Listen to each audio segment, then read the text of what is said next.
us start with our prayer.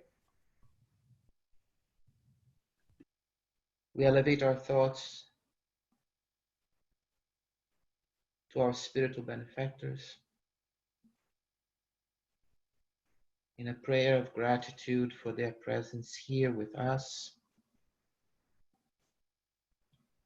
for the serenity that we already experience.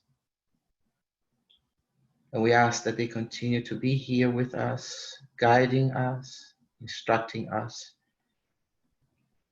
in this first part of our studies today. We ask for peace, for serenity, so we may understand the concepts of what we are about to be educated upon, and that we have strength and courage to put into practice in our daily lives, and in so doing bring to others the light that we collect here from them. It is with our hearts filled with immense gratitude that we acknowledge your presence here, spiritual benefactors, that we open our meeting to all brothers and sisters, incarnates and discarnates alike, who, much like us, are in need of education, are in need of consolation. And we ask your permission, dear friends, to start our meeting. So be it. Good morning, everyone. We are back to In the Greater World by Francisco Xavier and André Luiz.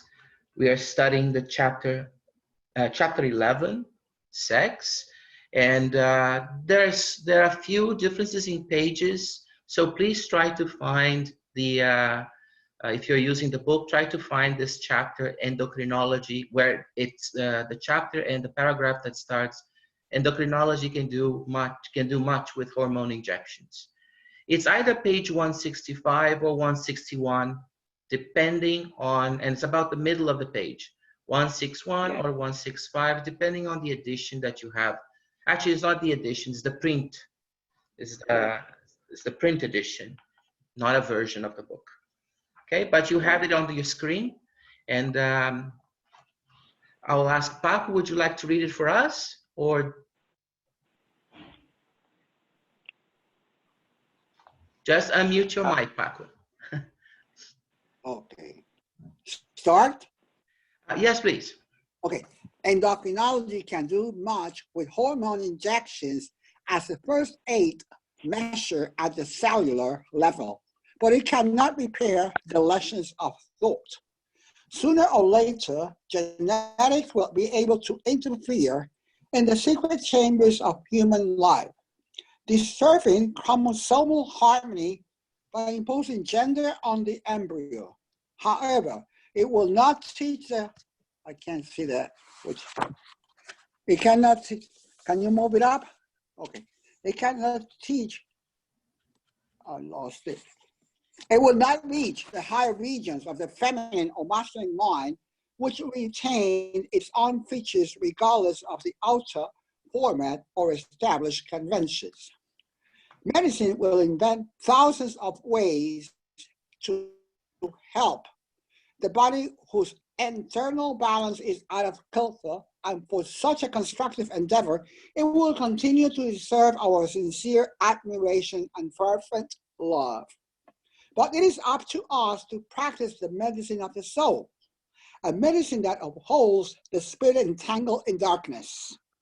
We must shine the light of fraternal compassion on our incarnate brothers and sisters, and trace out well-defined paths for individual responsibility. If more love would exist in these abysses where the insanity of instinctual behavior abounds, defeat would give way to sanctifying experience. How can the blessed? No, thank you. Let's make a pause here. Okay. So before we go into this particular excerpt, let us try to remember there are a few things we must remember throughout this chapter, because otherwise it can get very confusing for us to understand the nomenclature, the vocabulary that is being used. So Yes. this is a chapter about sex, but not sex in the sense just of the sexual act. That's the first thing we have to remember.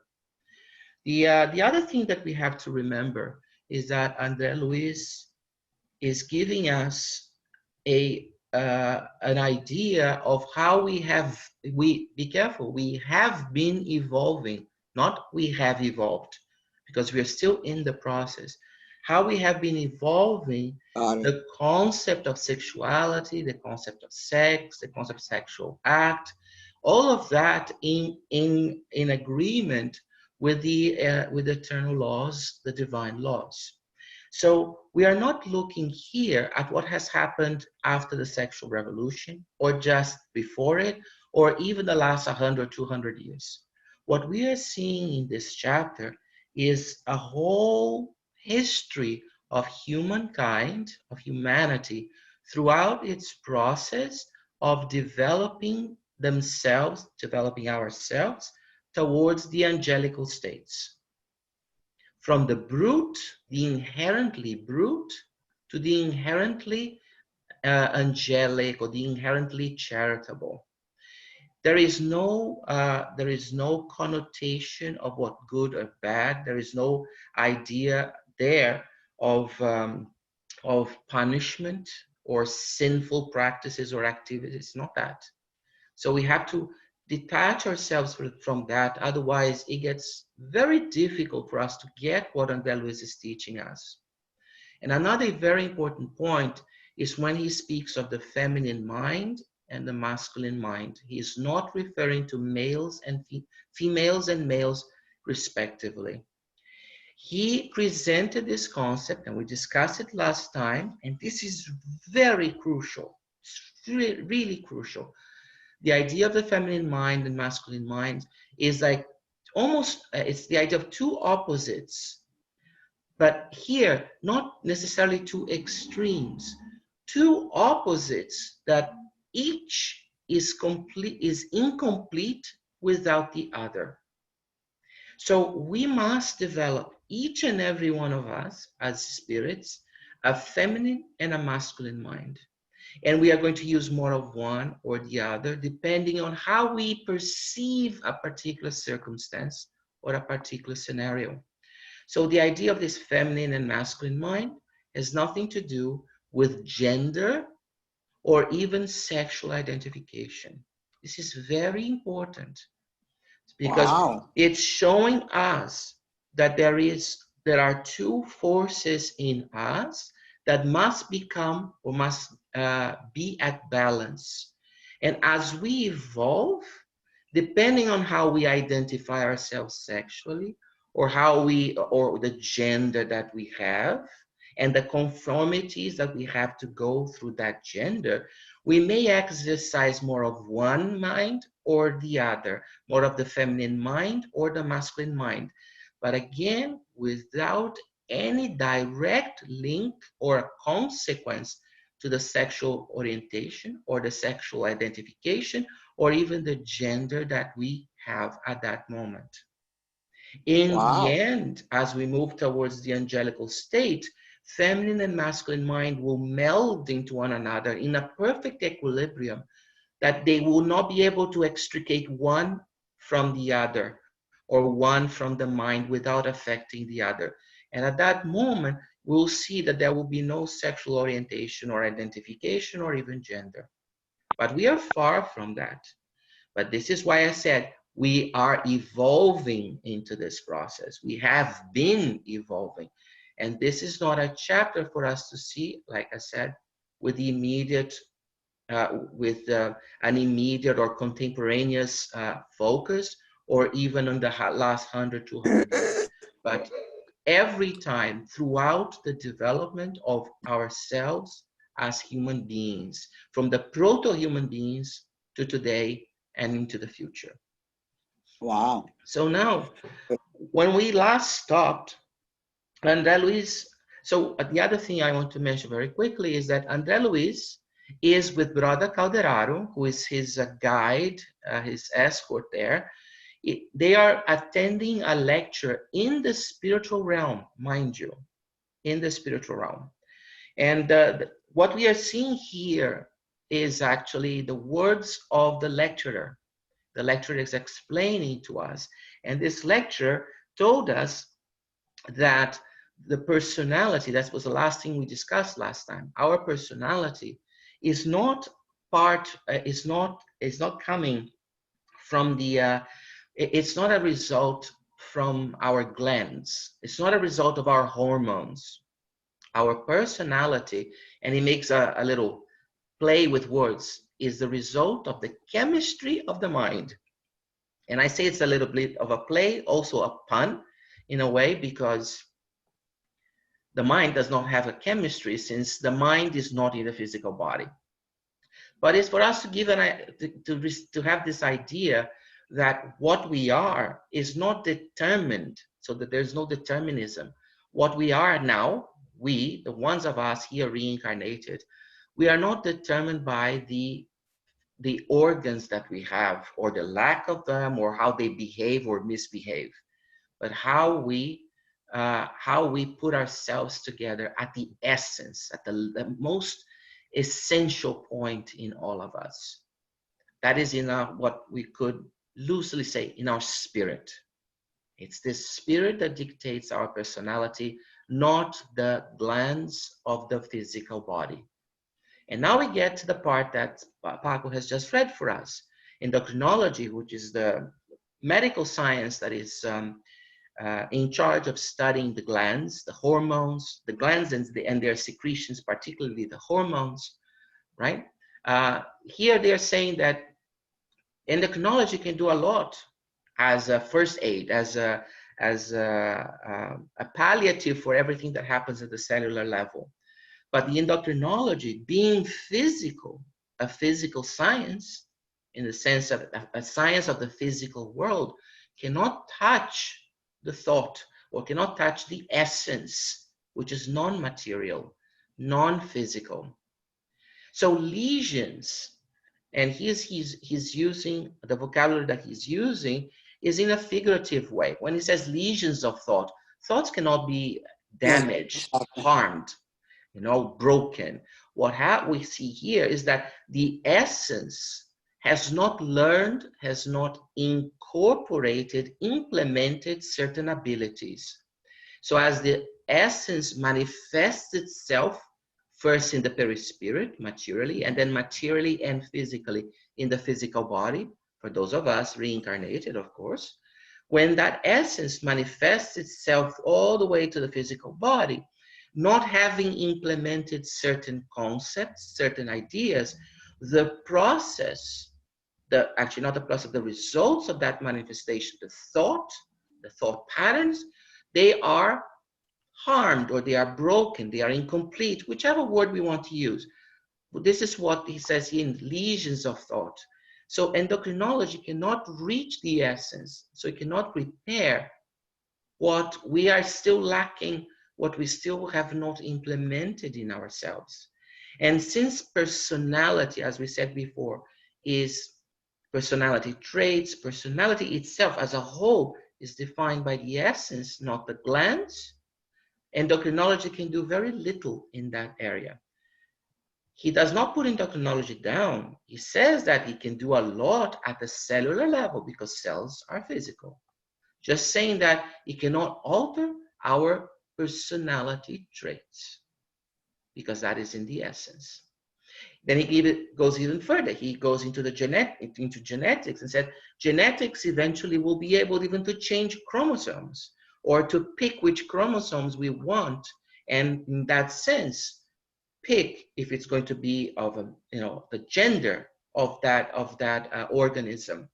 But again, the same way, cannot touch all the way back into the essence, where the causes of all our misbehaviors, our malformations, of physical malformations reside.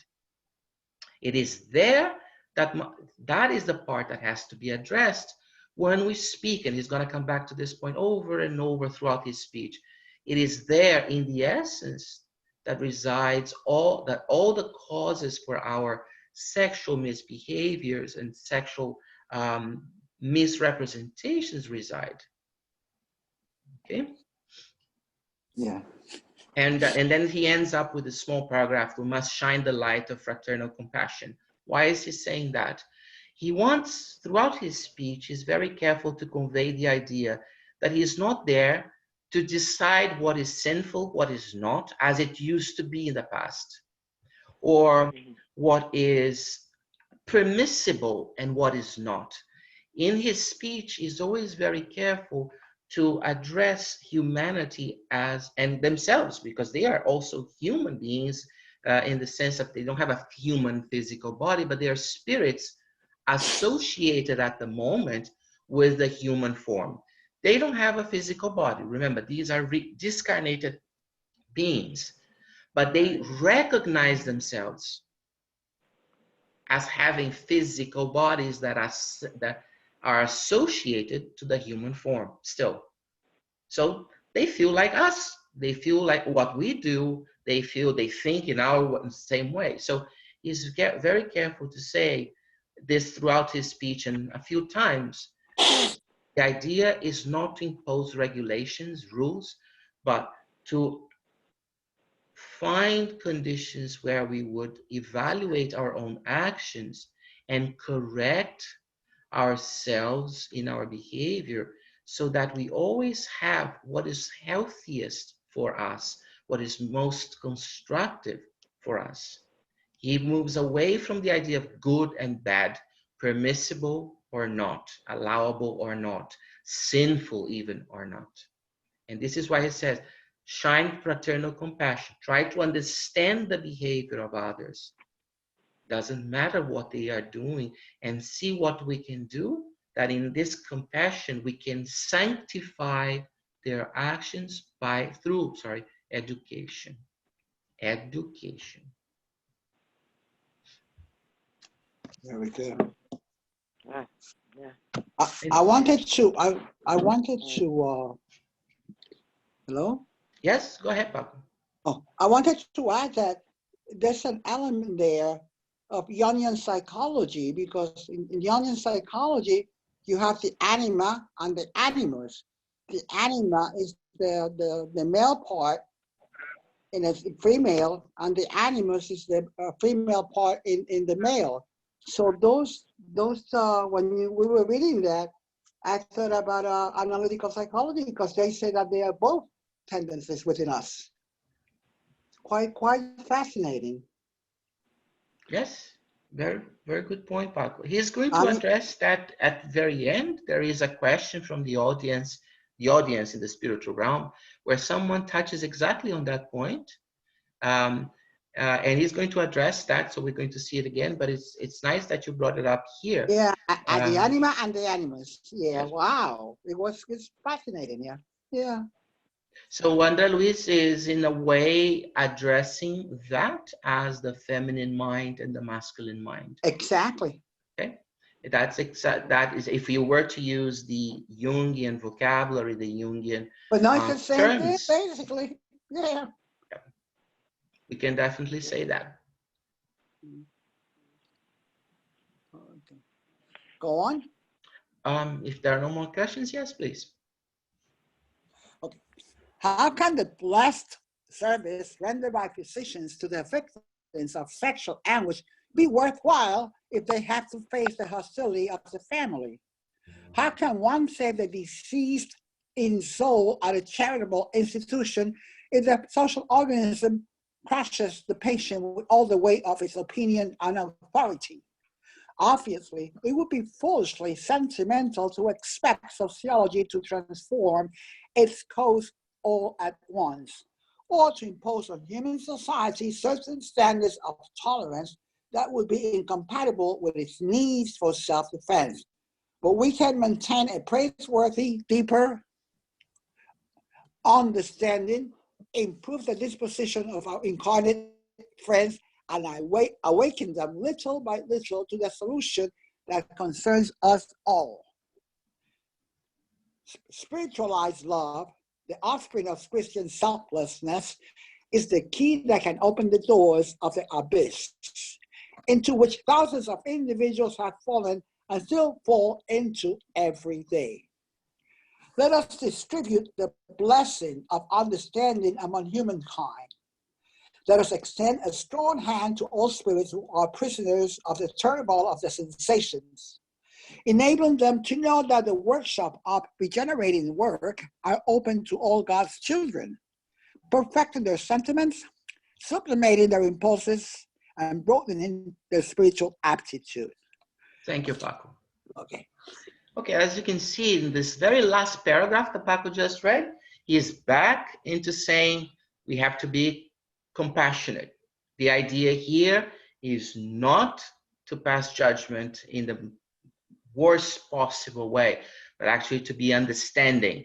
And he keeps harking back at the dreadful scenario that most of us are in some form of a pitfall when it comes to our sexual behavior, because it brings the sexual behavior brings all the atavisms, you know, everything that we were, everything that we experienced in past lives, our spiritual inheritance, which is spiritual in the sense that is in our spirit, but has been collected, has been lived primarily in the physical realm with our multiple reincarnations. So again, he's telling us the idea here is not to decide on rules. And this is when, now if we go back to the beginning, he's saying there is no point for us to derive rules, to impose them, because whatever rules we can come up with will not address everyone and every epoch of humanity. He even now talks about sociology. He talked about endocrinology before, and then he talked about genetics, and then he now says, how is it possible for sociology to address these questions at the physical level when the patient, the sufferer, the one suffering, the one undergoing the difficult moment with respect to his or her sexual behavior, what happens when that individual being treated does not receive the compassion from his own or her own family, actually faces hostility, or faces the hostility from the social organism, from the group that that individual belongs to, or at work or at school. So sociology can look at the individual the same way that genetics can look at the genes, and the same way that endocrinology can look at the hormones and the glands, but they never address the real cause, which is in the spirit. And when it comes to the point that he touches upon when he speaks of sociology, that is even more complex, because now it's the interaction between different spirits, the interaction of all our difficulties at the spiritual level, the essence level, our difficulties, our lack of understanding, our lack of knowledge, our ignorance. And when we get to interact with one another, that compounds the problem. So what he is saying here to us is that, again, we need to look at the causes, at the roots of all of these things, as opposed to just looking at the consequences or at the symptoms, at the last point, or the end results. It's only by looking at the roots of the root of the problem that we'll be able to transform ourselves, and then each and every one of us, by contribution, individual contributions, will change society, human society as a whole. And that imposing, if you were to impose rules and regulations now, it might not match what society needs at the very moment, the standards of tolerance of that society, because different groups have different standards of tolerance and even different needs when it comes to its own survival as a group. So when he says here that would not be compatible with its needs for self-defense, he's not talking about defense in terms of one country versus another, one place versus another. It's self-defense in the sense of the survival of that group as an entity, a group that can maintain its own characteristics. An imposition of rules may actually exterminate some of these groups if the rules are too rigid for the characteristics of that group. So it's in this sense that it means the self-defense.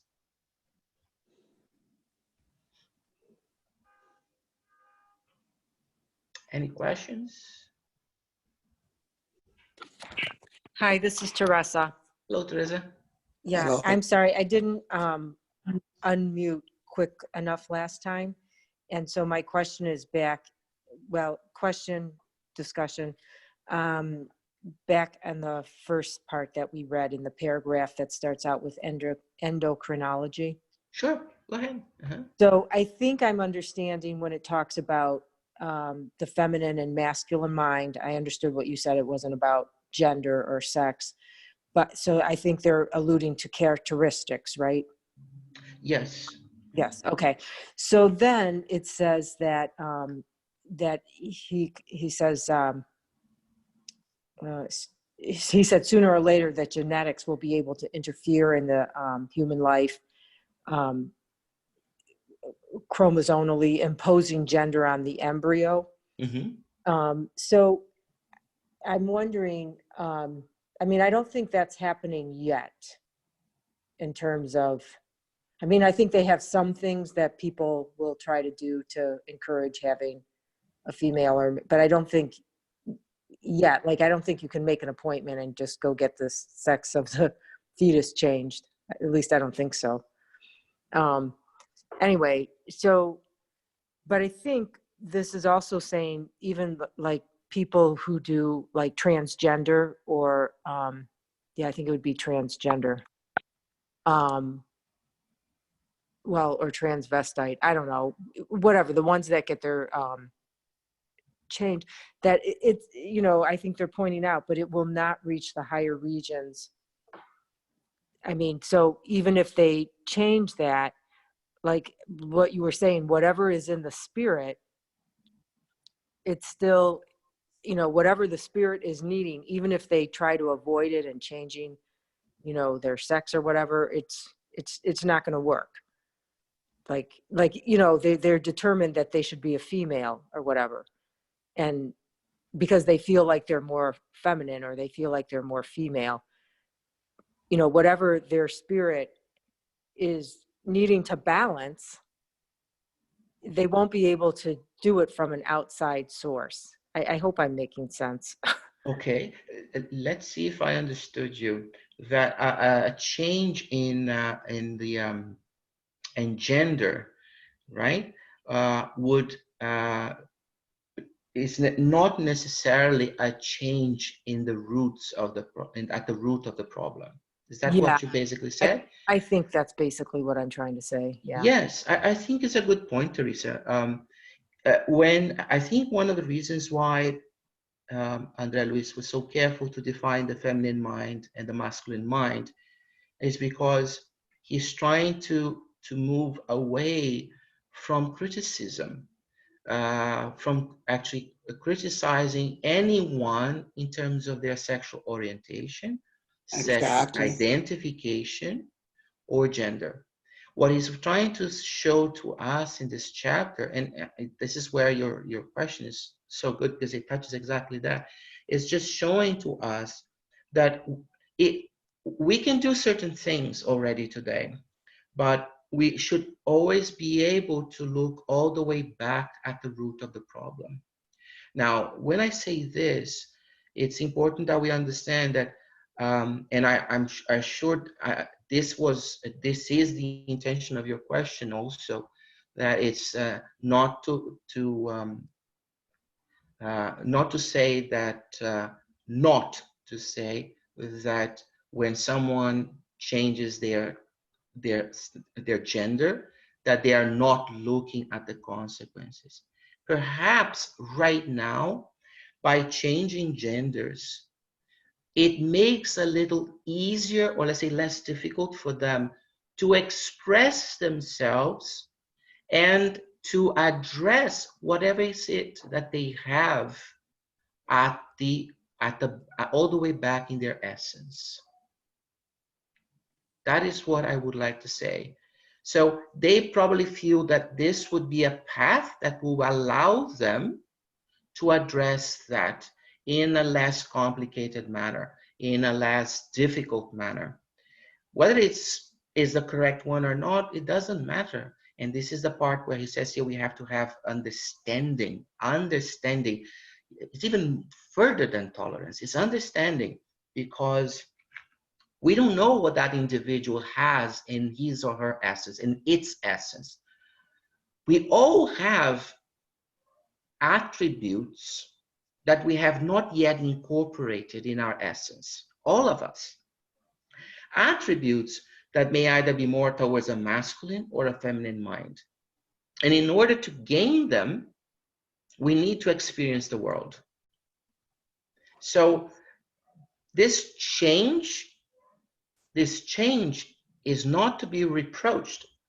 It is only what perhaps that individual felt to be a path to be able to externalize himself or herself, experience the world, and in doing so, implement those attributes that that person still lacks. And that's all, to evolve, basically.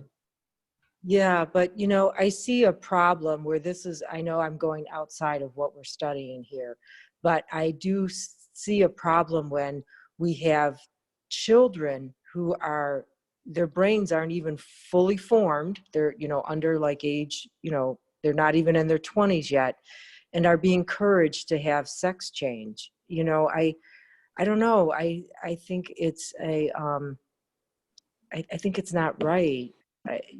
Yeah, I don't know. I just feel like, you know, they don't even have necessarily full use of their prefrontal cortex in making this kind of choice, or being, you know, guided by, you know, adults, whatever, to, you know, encouraging this. I don't know. I'm conflicted. I feel like there's, you know.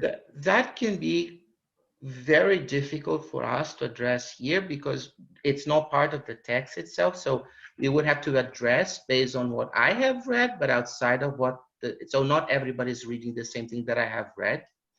And the only thing I would say about that, so that we don't just say, we just brush it aside, because it's an important question, is this: we must understand, all of us, spiritists or not, that as we acquire a certain level of understanding of the world and we become adults in one way or another, with adulthood come certain responsibilities. And one of them is to care for the young. And we have to be very careful that in caring for the young, in a form of misguide, I'm putting it in the most constructive way possible. Of course, if we go towards the malicious behavior, then it derails completely, right? But as we care for our young, we have to be very careful not to go through a form of misguided love and end up imposing frustrations or unresolved issues that we all have. That's all that I'm going to say about that, because it's really not part of our text. However, for those of you who are interested, I recommend something called 3 Essays on the Theory of Sexuality by Sigmund Freud. It's translated into English. It's from a few papers that he published in 1905. 3 Essays on the Theory of Sexuality, also known as, in English, 3 Contributions to the Theory of Sexuality. I think is a very interesting thing to read when we want to think about these issues, okay? And you're going to see there the battle between the id and the ego, okay? The id being the atavism, the inheritance that we have from past lives. Of course, Freud did not meant it from past lives. He just said that it was he could not define where it was coming from, but he built it on the premise that it was biological. So this battle between the id and the ego. And the id has the atavic, the atavism. A lot of people say atavic inheritance. That is redundant. Atavism is an inheritance already. So you don't have to say atavic inheritance. So the id is the atavisms, the eros, and the thanatos. Thanatos, the idea of death. Thanatos is the impulse, the aggressive impulse. And eros is the amorous impulse. Be careful with the words here, amorous and aggressive. It does not mean necessarily rage for aggression and necessarily the idea of perfect love. No, it's the idea of addressing someone constructively and addressing someone in a more destructive way. It's much more general than the words necessarily imply. And this is the only problem when you read Freud. You have to really look at the vocabulary that he defines, because this is not your average supermarket tabloid reading. It is something that we have to read very carefully. But once you make a cheat sheet of all the terms, the terminology, you can go through the text very nicely. And I think the 3 essays on the theory of sexuality is very nice for any one of us who is interested in pursuing a little bit more knowledge in these areas. Okay? Thank you. You're welcome.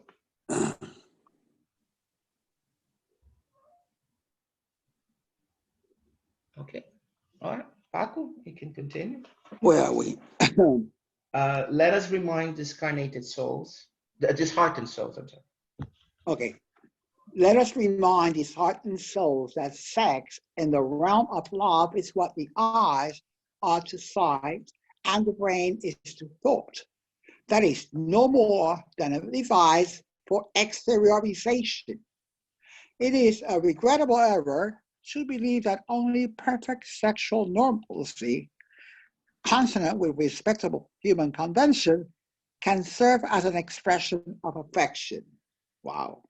The field of love is infinite in its essence and manifestation. While it is necessary to avoid aberrations and excesses, it is imperative to recognize that all beings were born in the universe to love and to be loved. Sometimes the imperatives of beneficial trials, the duties of expiation, and the demands of specialized work are temporarily enforced for many wherein learners, debtors, and missionaries must endure long phases of soul hunger and thirst. But this is not an obstacle to love. Jesus did not share in a normal marriage. Nevertheless, the family of his love grows every day. He did not generate transient forms of incorporeal circles, but his fecundating energies renewed civilization, altering its course up till now by making the world a better place. Sublime symbolism is apparent in the conduct of the master, who, in this way, leaned toward people who were defeated by human convention, the lonely and humiliated, enabling them to realize that it is possible to take part in the expanse of the infinite good by loving and denying oneself to the exclusion of selfishness and the inferior purpose of being loved according to one's own whims. The construction of true happiness does not depend on satisfying the instincts. The exchange of sexual cells among incarnate beings, guaranteeing the continuity of physical forms in the evolutionary process, is but one aspect of the multiform exchanges of love. It is important to realize that the exchange of harmonious energies, of combined spiritual fluids, of attuned vibrations between souls who love each other, soar above any tangible realization of affection, sustaining imperishable works of life and light in the unlimited spheres of the universe. Thank you, Paco. So, Tell me in plain English now. so go back. Okay. So the very beginning here, let us remind his heart and souls. So let us mind those of us who are in a bit of a pessimistic view when it comes to this topic, but not everyone really, okay? That when we think about sex or sexual action here in the realm of love, okay? What we are looking is what we're looking at is a device for the exteriorization of that love. And they make a comparison. The eyes is a device to do the externalization of sight. Okay, the brain is the device that externalizes thought.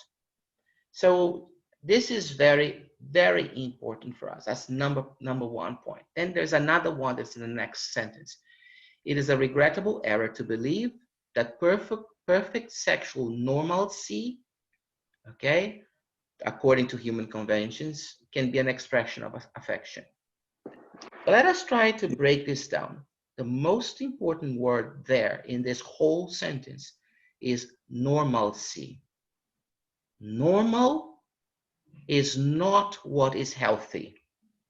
I like that. That's normal is what is statistically the most repeated action or state. Exactly. It's the bulk of, for instance, if you're looking at behavior, the bulk of behavior, the most used behavior, the most often of it. So imagine, for instance, just for a second here, let us imagine a society where when we reach a certain age, we would commit a form of suicide. Let us say that in this society, that is a norm. That would be normal. And abnormal, not normal, away from the curve, the central point of the curve would be someone who would like to live beyond that point, beyond that age. But you might say, but in Spiritism, suicide, no. Don't think of Spiritism right now. I'm giving you a sci-fi example. Or let's talk about another sci-fi example, a society, for instance, where after a certain age, okay, again, or that we would have, for instance, depending on your educational level, you would have this or that particular behavior. If everyone is doing that because it's the rule of that society, that is normal to them. But if we were to go there and visit them, we might feel appalled by those circumstances. So when we see here normalcy, if everyone is doing it, if we do it also, it's normal.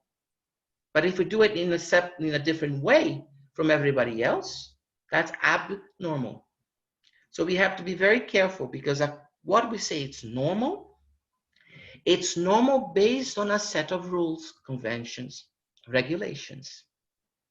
And this is why this lecturer is saying to us, what is normal according to human conventions does not necessarily mean a good or a constructive sexual behavior.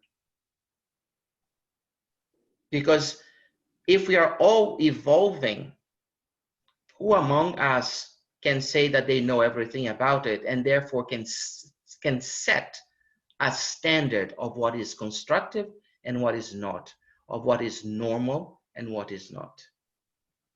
So we are going with the flow, but we have to be very careful that those that are not going with the flow does not necessarily mean they are deviants, or they are perverts, or they are simply off the charts or off the curve. And then he goes to one particular example where we have a hard time, being critical about, because he says Jesus, for instance, did not marry, did not engage in this particular physical manifestation of the universal love. And yet, it is our golden standard when it comes to universal love, to love every brother and sister, to love everyone as a huge family. So it's showing us, especially our societies these days, a society, for instance, that is so corrupt when it comes to this particular topic that we even sell ourselves. We sell our partners, we sell our spouses. When we put in our bibliography, in our biography, oh, and by the way, I'm married and I have 2 kids, we are treating them as properties. And we don't even realize it. If we were to know where that behavior, how that behavior started and started here in this country, we would never, ever write in our biography, oh, and I am married and I have a wife, a spouse, a husband, or I have 2 kids and I have a dog and I have a cat. That is not a property. Your degrees are a property. Your abilities are properties that you conquered with the sweat of your brow. Granted, with the assistance of teachers, with the assistance of masters, of friends and family and members, that's fine. But when we say things like that, we are still using individuals as properties. And in the same way, we have this idea that if someone does not have kids or someone is not married, someone is in a way or another an abnormal individual. There are religions who state in their regulations that an individual who is not married, not necessarily with kids, but married, is not to be trusted. It's in their tenets, it's in their most sacred text. And this is, of course, perhaps it worked many hundreds of years ago or thousands of years ago, but we have to be very careful with the interpretation of such texts, because it can lead to a shunning of these individuals from their communities. And perhaps those individuals are the most contributing ones of that particular community. We have right now the example of Jesus, but if we look at all the examples humanity has produced, the recent ones, Francisco Xavier, Mother Teresa, right? We have Divaldo Franco. We will see that these individuals are not married, do not have a spouse, but we find very hard in ourselves to criticize their humanitarian behaviors. So what we are seeing here is that we have to be very careful what is called normalcy, and that anyone who moves away from that normalcy does not necessarily mean, in this case, does not necessarily mean that the individual is intransigent, that the individual is perturbed. No, it may be an individual who has even more to offer in terms of teaching to us, the normals, than anybody else. Wow, very good. It's true. It's true. Okay, so and then he keeps going on in terms of the master. He uses the master, but we can use any humanitarian, any individual man or woman who's very, very dedicated to humanity as a whole.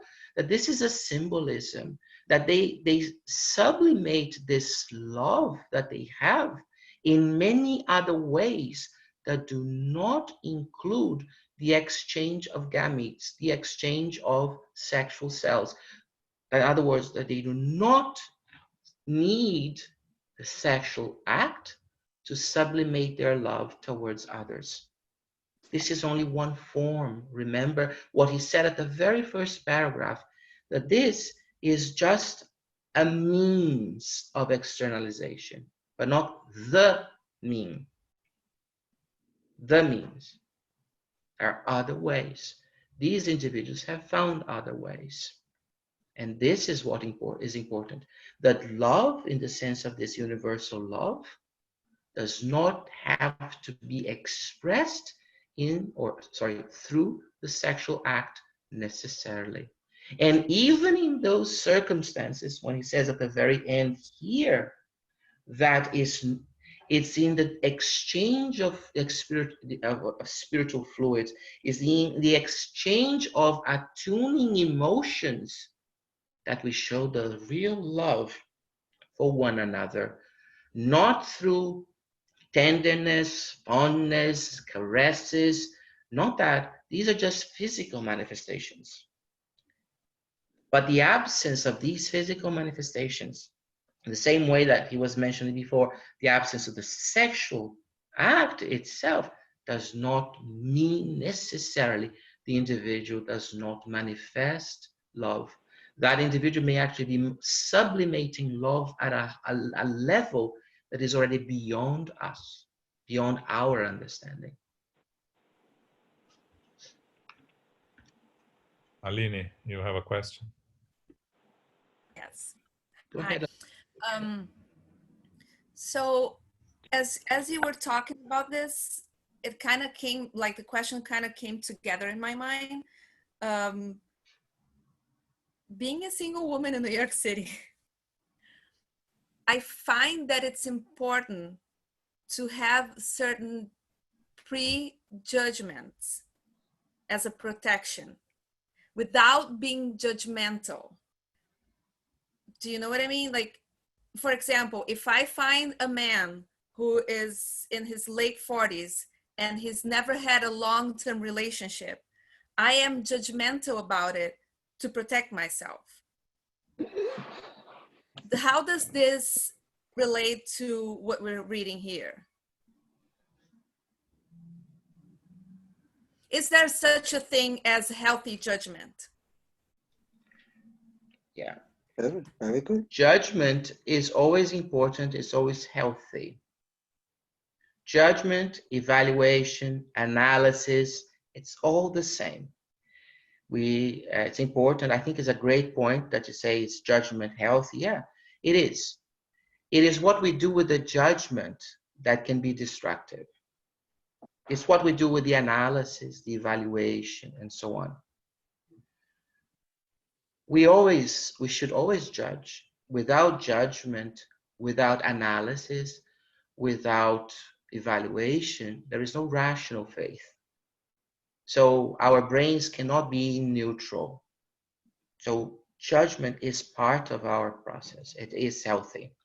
But again, what I said before is what we do with it and how we apply it that may be wrong. Then we may have a negative bias, a prejudice, as we know the word in its negative connotation. So, for instance, we need to be very careful of individuals who have never been married, because they may have taken care of their parents. They may have taken care of their siblings. And I mean, and this is especially for women. It's very easy to look at a woman and say, oh, it's a spinster. Well, but you might be calling a spinster, but you might actually be very demeaning to an individual who sacrificed her life to take care of her siblings. She can't even say, they are my children, in the sense of they're not my biological children. And yet she sacrificed her life for a younger brother or a younger sister, sometimes many of them. Or they took care of parents that were invalids or that were very old because the parents married or had the kid at a very late phase in their lives. And by the time the kid was somewhat around his or her 20s, the parents became invalids or became demented, senile. You don't know that. So again, we have to be very careful. It's good to be protected in the sense that we don't get a predator. Yes, to go back now to your example, especially for women, it's very important not to be involved with someone who can be a predator. And there are many levels of predatory behavior. There is the predatory behavior that is psychological, which is much more subtle and difficult to extricate oneself from. But there is also the predatory behavior that is physical, that is aggressive, that is bullying, and so on and so forth. So the protection against this type of predatory behavior is important. Every individual has the right to exercise this protection, this self-protection. But we have to be very careful not to start labeling everyone in any form. I mean, not just in the example that you gave, and I see that's an example, but in any other way. because sometimes I particularly struggle with, conflicting ideas that come from Spiritism, and I want to apply it to my personal life. For example, having compassion, understanding, being charitable, and then I find someone and I think, wow, this person, I don't know, they may not be very well resolved emotionally, and then I remove myself, and then there's a little bit of guilt, like, could I've been more charitable? So it's hard to find this balance. Very good, Eileen. Eileen, I think this is fantastic. And this is a problem we all have. It's good that you had the courage to voice it. It comes from the misunderstanding expression, give the other cheek, show the other cheek, or even with the concept of forgiveness. The golden rule, because if I have certain emotional problems and someone is charitable toward me, it feels really good. So how come I can't do the same for the other person? Yes. The guilt that we feel when we cannot do more, or we ask ourselves, could I have gone another mile? Could I have gone at least another inch? Right? And this is why I said it was a fantastic point that you had the courage to put the question forward. Okay? And of course, I'm not here to tell people what to do, because I don't know what is the best thing, most constructive thing to do. What we study in Spiritism, what Spiritism does is it gives us the tools for us to begin to do a better self-analysis. That's all. So I think what we have to learn in this process is how to ask the question to ourselves. Not to ask if I gave the other cheek, not to ask if I forgave, but to ask ourselves, did I do everything that I was capable of doing at that moment under those circumstances? Because we have to remember we are not perfect. We will not be able to implement the golden rule left and right in every circumstance, in every event. But that does not mean we are bad individuals. What we have to do is what we can do. Is when we omit ourselves from doing what we already know to be the right thing. And when not only we know what is the right thing to do, I would say not right, but with the most constructive thing, but also when the circumstances were in favor of our being capable of externalizing what we know. We turn our backs, and then we always find an excuse for it. Oh, no, I don't want to get involved. Oh, no, well, if we can do all of these things and then be at peace with our minds, that's fine. That is what we could do. That's how we could behave at that moment. There's no right or wrong, good or bad. The problem is when we, in the silence of our thoughts, say to ourselves, yeah, you kind of chicken out there. You could have said something. You could have been more compassionate. You could have given another opportunity. So this is a balance that only each and every one of us can achieve inside of ourselves.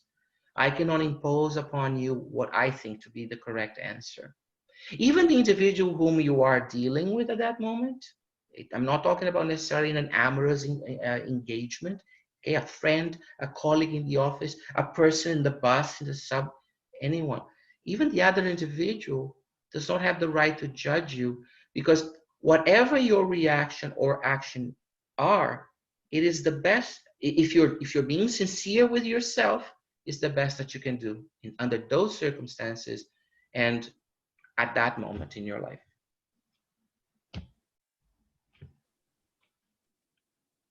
May I add something? Yes. If, as following what you said, I believe that if you feel that you haven't done anything and you think about it and you learn with it, and then if you actually come across at the same, to the same situation, let's say, you already learned that lesson and you try to do it better. So that's the way I see when I come across with something that you haven't happened, and I think about it, and I knew I could done better, but I can't go back and redo it. So I might as well learn with it, so it won't happen again. So that's my thought on it. Right. Every action or reaction has a twofold implication. It has a self-implication. It's the one that it mirrors, reflects back on the individual taking the action or reaction, and the one that goes into the surroundings. So Aline's question was the surroundings. What happens to the individual that perhaps I'm not giving an extra opportunity to, or not being as charitable? And there is also the reaction. This is your part, Ruth, right? That's the question. That said this. So that's your part, Ruth. You're looking at the mirrored part of the action, the reaction, the one that goes to the individual. And this is why we always say in Spiritism, no matter how, let's say, non-constructive you may think you have behaved, or others may think you have learned something. That's true. But that's the part of the action or the reaction that is reflexive, that goes back to the source of it. And then there's the part that goes to the outside, the surroundings, the environment.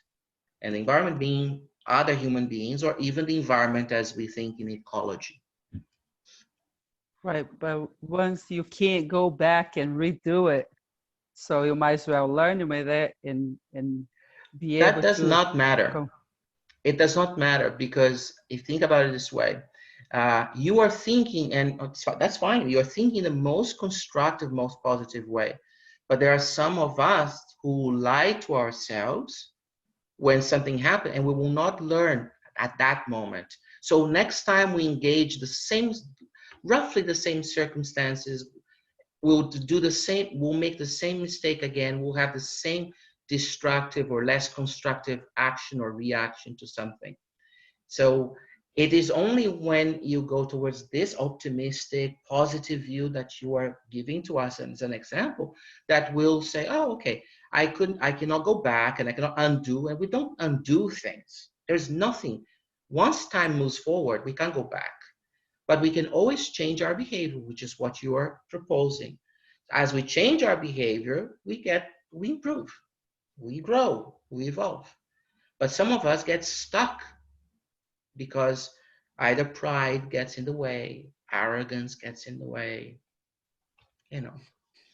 That's when Spiritism comes into very handy. So you get that pride, that ego, all that aside, so you can better yourself. So that's why we're here, to progress, Exactly. Learn with your mistakes if there is. The first step is recognizing that you have done something that you probably shouldn't, and then second would be, okay, next time if I come across, it's much harder when you are in amidst of the whole turmoil, everything is happening, for you to recognize and think about it. What should I do? What I should not do?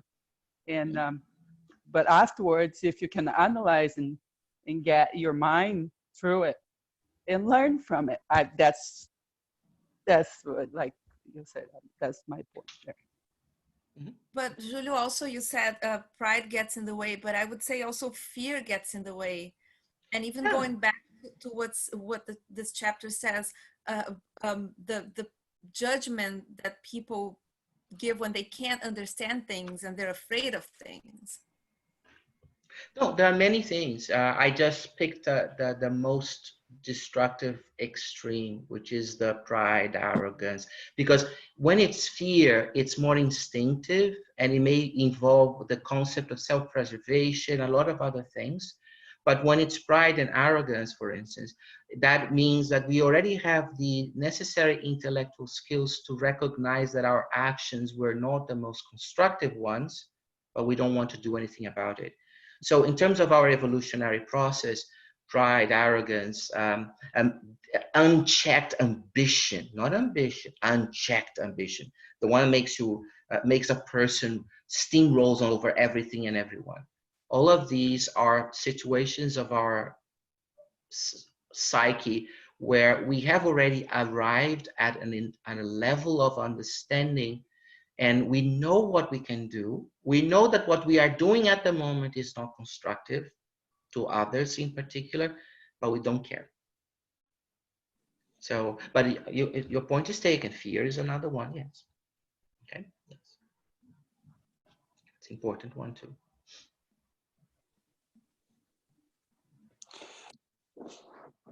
Okay, Paco?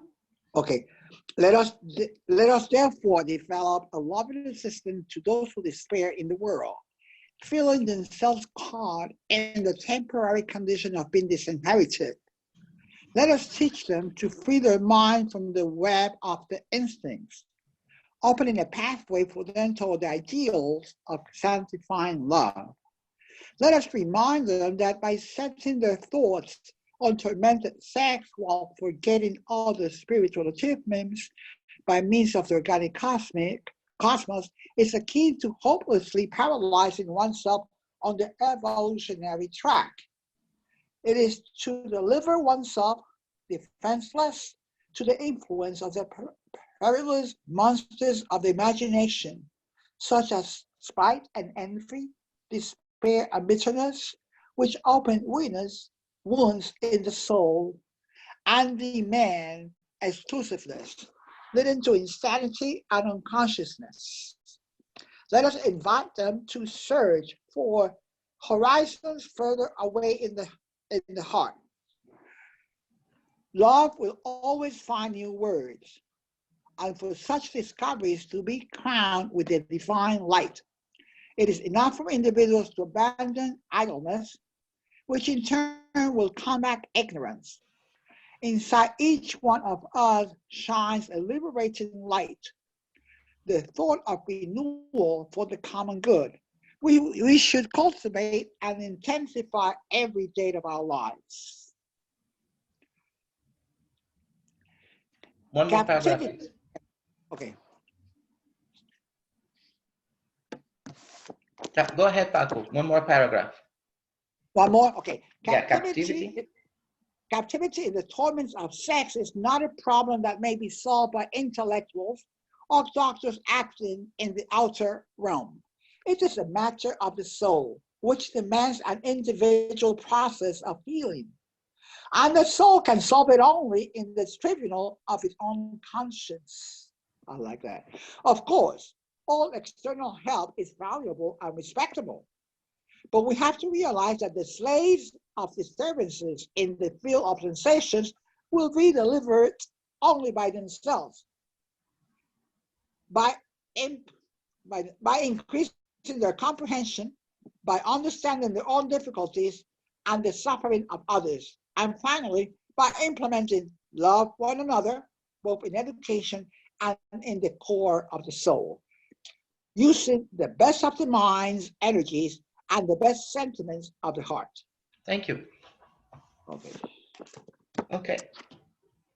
Here again, when it starts with let us therefore develop a loving assistance, is the idea of the compassion. He is reiterating this plea. It's almost like a plea that he keeps addressing to us in the sense of not be judgmental in its most negative connotation. Not the judgment that we discussed before as an evaluation, as an analysis of what is going around us, but in the sense of acting on a very destructive way towards others. You don't espouse my beliefs, you don't do things the way I do, so you must be wrong. This is the idea of the judgment here that we speak in this case, the negative meaning of or connotation of it. And one thing that I want to emphasize here is that he's addressing the situation. He tells us that, for instance, all the wars together, his words somewhere in the chapter, I forget now where, He says that all the wars in the world have not produced more victims than the perturbations felt by a misguided sexual conduct and misguided sexual principles and ideas.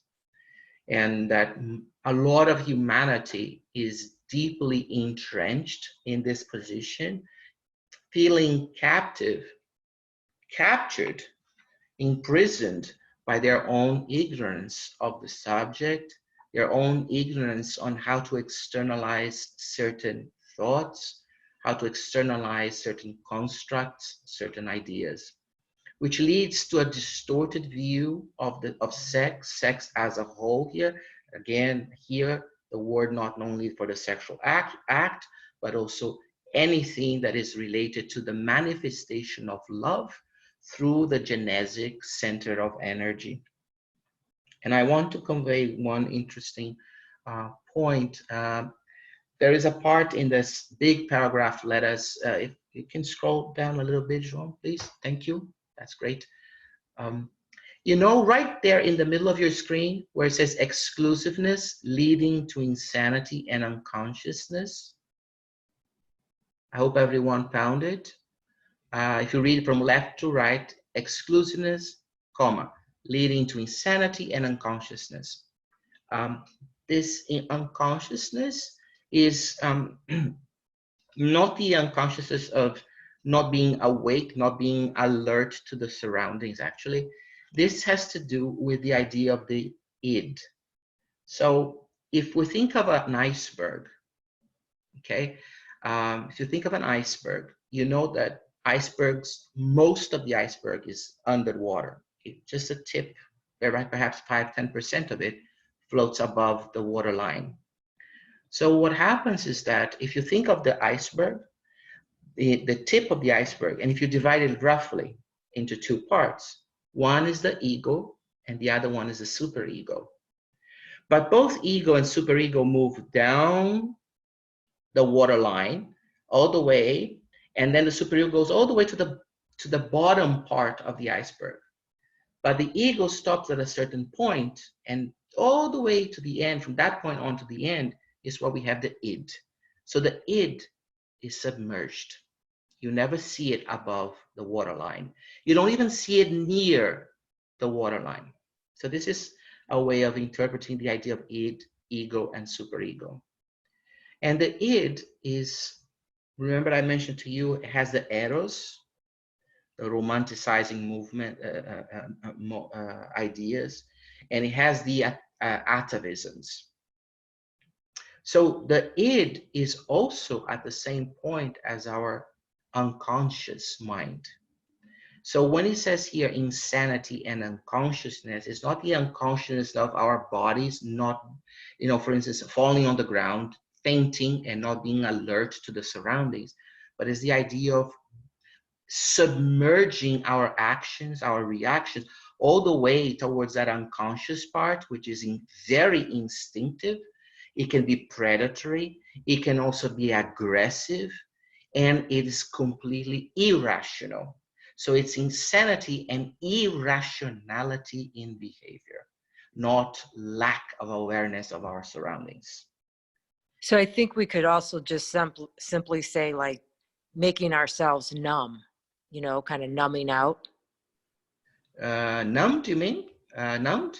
Is that what I heard? Yeah, like, in a way, Teresa, yes. I would be careful with the word numb, not because numb means you no longer respond to a stimulus, when in this case you just responded very irrationally. That's the point that Freud wants to give, and he's gonna bring Freud in the next paragraph or so. I'm just advancing it because this is important for us. So this insanity and irrationality here. Okay, so I think I maybe was thinking of it incorrectly. I was kind of thinking of it as like almost being a drug for people, like, you know. Yeah, no, not in that sense. You will not be. You will still be receiving the stimuli, processing them, but your processing and your externalization now is more on the instinctive side as a reaction rather than something that you would cognitively ponder upon and then act on. Yeah, No, but you know, no rationality. I know, but okay, I know. So I'm just thinking something else. So I realize it's not the same as this sentence, but I'm thinking that, you know, sex being along with drugs Okay. for that same, you know, kind of going there to kind of escape maybe other pains of life, or to get, you know, kind of you know, a physical kind of hit, so to speak, or, you know, excitation, or yeah. Yeah, so here, got a very good point. So Teresa is saying in the sense of enhancement of performance or enhancement of the pleasure the performance produces. And all of those things are physical, but the lecturer here is thinking of it even from a much more general point of view. So what Teresa is suggesting is valid when we look only from the physical point of view, yes. So the use of drugs, and drugs here in its most general term, because alcohol is a drug, cigarette is a drug, it's not necessarily what we would more specifically say recreational drugs, but any form of enhancement that could be even physical, not chemical in nature or biochemical, that would either prolong pleasure or give more pleasure. All of these are physical. They have, of course, a repercussion, a consequence in the essence. That is, okay, because the spirit is being fed all these stimuli, of course, but they will only act primarily on the physical part. This section of the text is talking about, I think, mental, emotional, mental things like possession, jealousy. It says it is deliver oneself defenseless to the influence of the perilous monsters of imagination, such as spite and envy, despair, bitterness, and then it talks about a demand for exclusiveness. So I think it's more of a mental thing. It's like if you're too possessive, if you're too jealous or too envious, then you become insane, you make yourself crazy, and then you start acting on your instinct, like the fight or flight thing. I think that's the section is more about that. Yes, so since we're seeing here love in its most general term, it means that the idea of that expression of that sentiment from the essence, we are looking more at the mental part, the mind part, exactly, Aline. So this is why the lecturer is telling us to be so careful about this situation, because once we arrive at this stage, we open all our doors to negative influences from discarnate and incarnate beings alike. Yeah.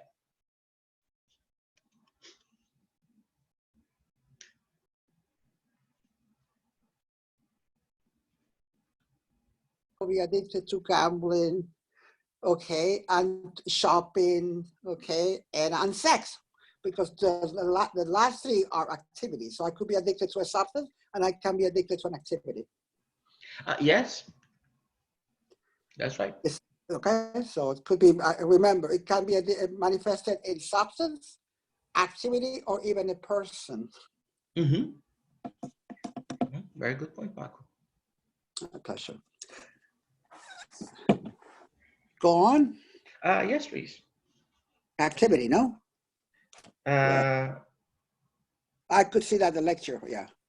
I could see that the lecture had ended in the midst of a general feeling of respect. The messenger's words had fascinated me. These concepts on sexology were new. They were not repetitions of the compendiums, nor the product of cold observations by scientists and writers concerned with producing effects through empty words. They came from words inflamed with the fraternal love of a guided, dedicated to the needs of his still fragile and less joyous brothers and sisters.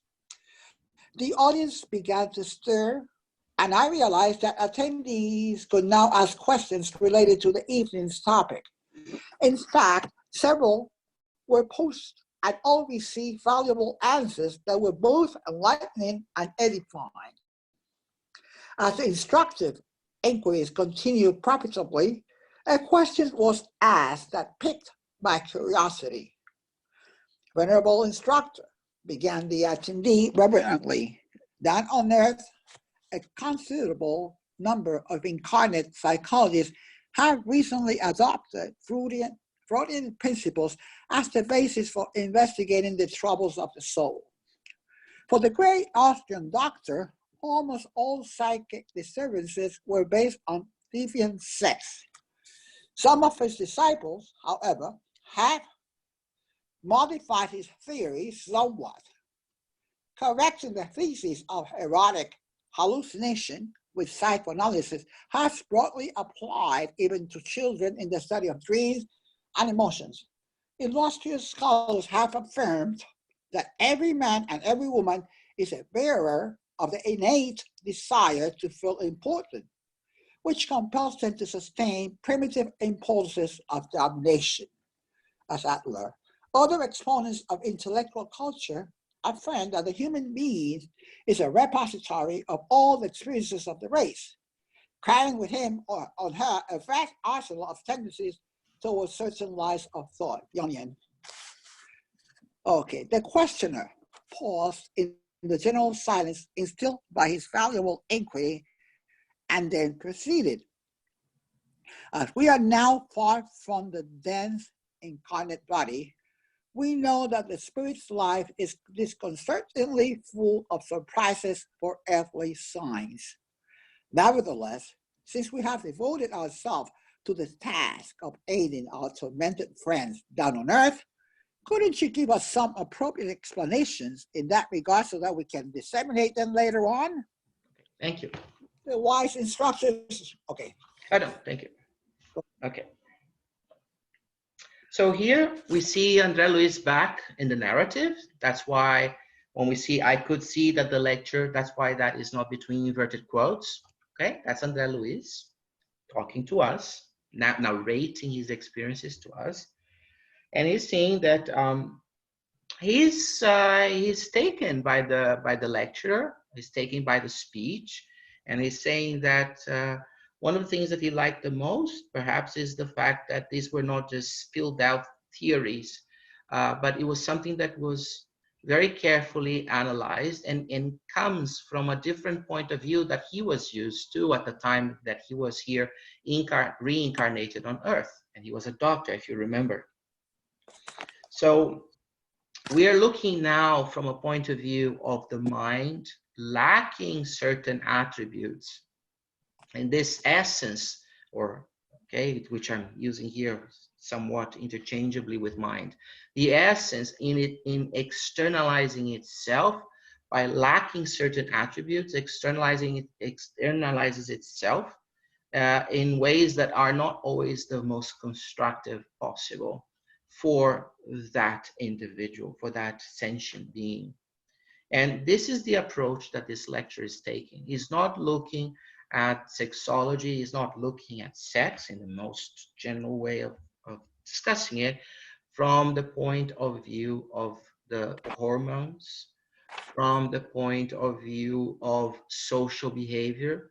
He is saying the following: this individual, as a spirit, as a sentient being, as an essence, lacks certain principles, lacks certain attributes, and then in its manifestation, it shows, and it does not produce the most constructive possible outcomes for that person. So this is the idea.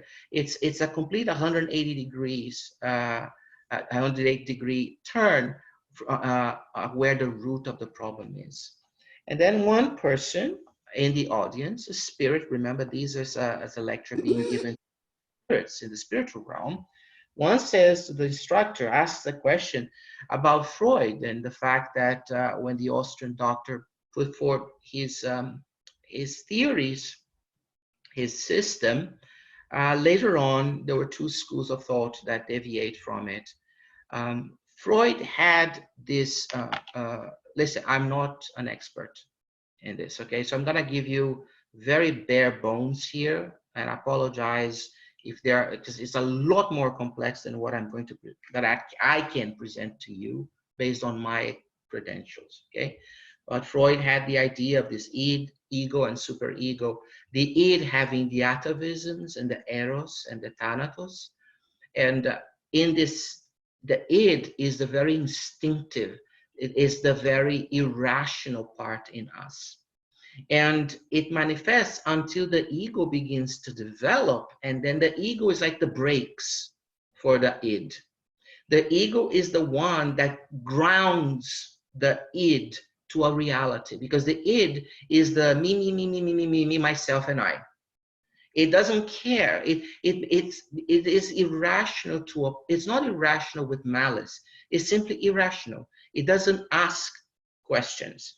It is the idea that everything comes to my direct. Is the part in us that places ourselves in the center of the universe. That's the id. The ego says, wait, let's be careful here. And the id then kind of puts the brakes on the id so that the id and ego can function in the world. So it's the reality, is the grounding of the individual. The superego is the one that relates the individual to the community. So the senses of charity, of universal love, for instance, would be embraced by the superego, would be this part of the superego's charges to teach or to carry out in us.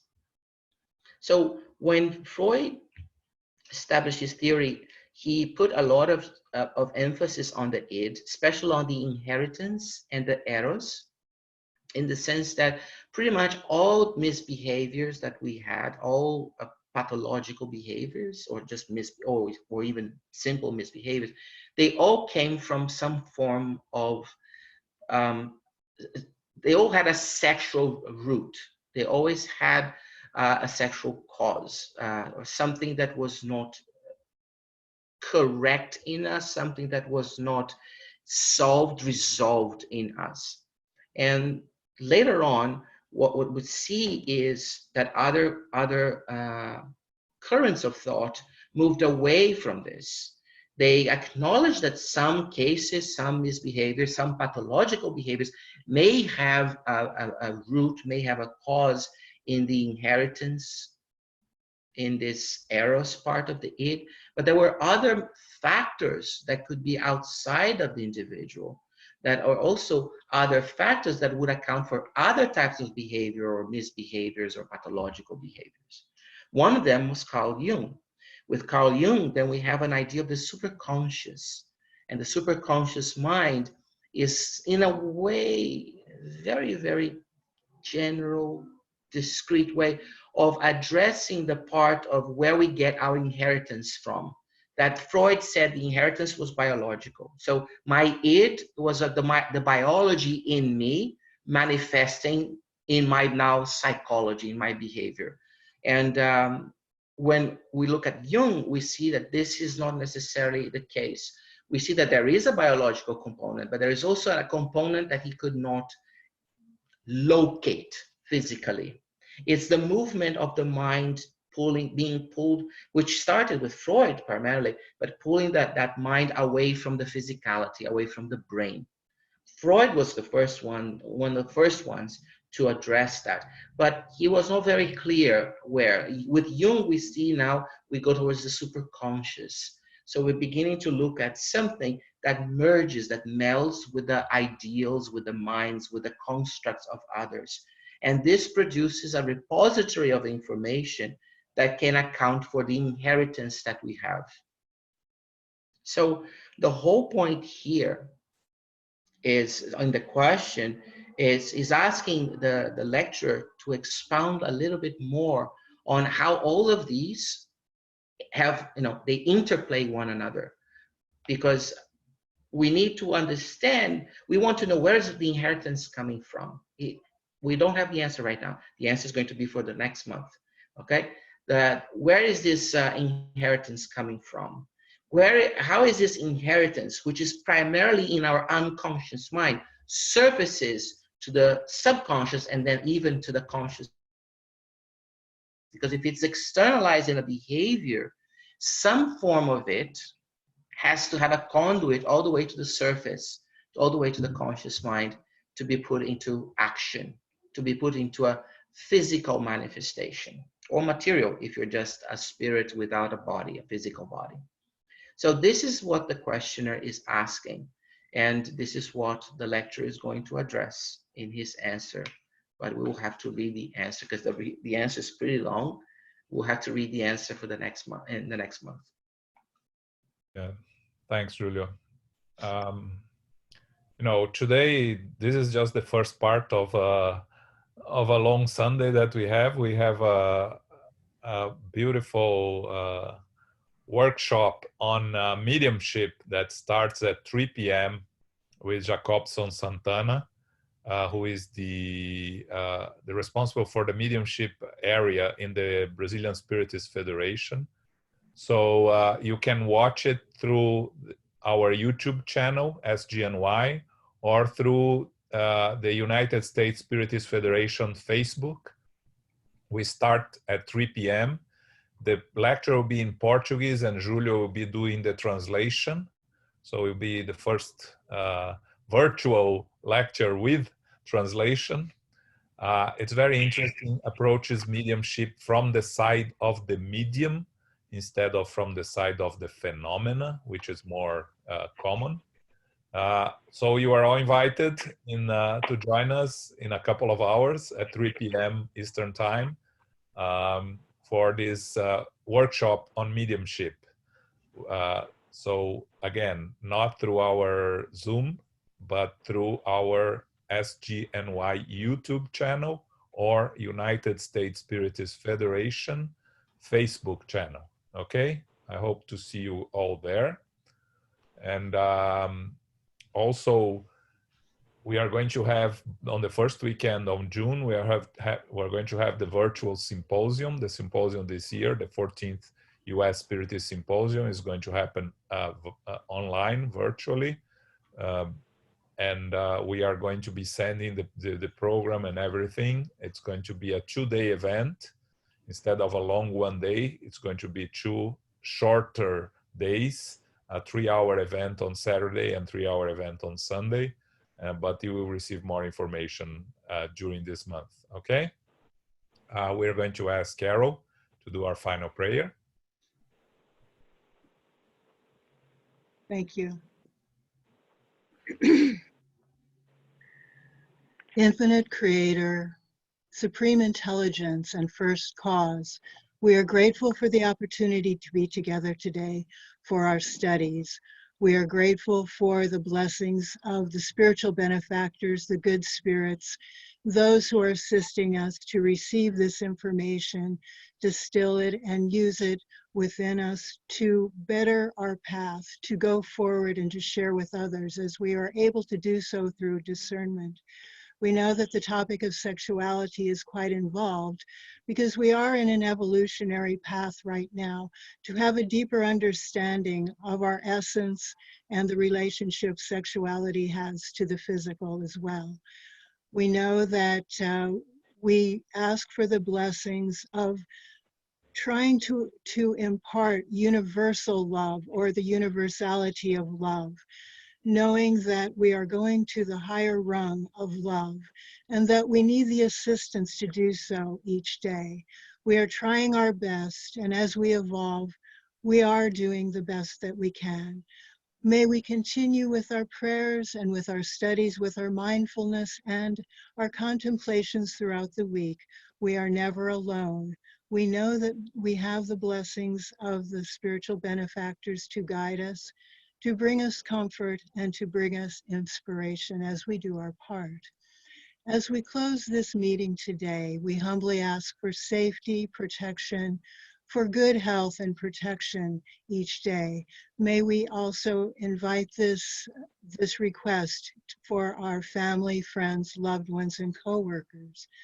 As we go forth now, may we receive the light and love of Christ within us, blessing us with health and healing also. We close now and remind ourselves that we are beacons of light, that we can do good in this world each and every day with our unique qualities. As we close, may we go forth in peace. So be it.